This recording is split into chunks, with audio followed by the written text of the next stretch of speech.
You were elected in 2008, a member for Cannington. Tell us about life before politics, or at least Parliament, because I think politics has always been a big part of your life. Yeah, I've been a member of the Labor Party for 35 years.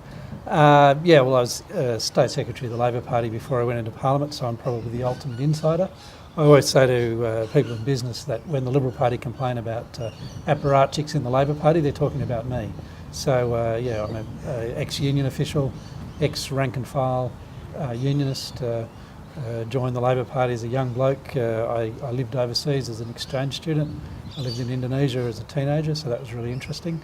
I don't have a degree or anything like that. I've just worked my way around and been very lucky to get this job. Can you remember a pivotal moment in your maybe childhood when politics sort of became, shifted from a conversational topic for old people, adults, to actually I'm really interested in this?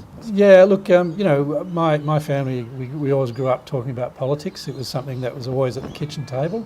1975 was a big thing. I was 13 at the time. I was actually at Parliament House on the day that supply was blocked.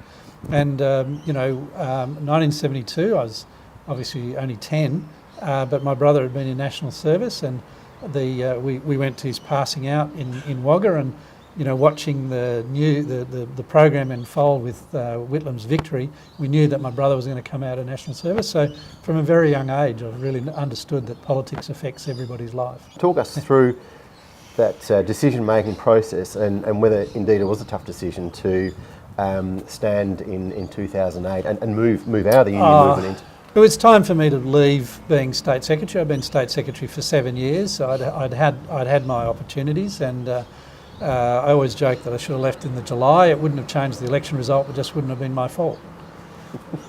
Well, you certainly wouldn't have anticipated being elected into and being part of an opposition. Oh, well, look, every election can be won and lost, and whilst I like everybody, it was an unexpected result.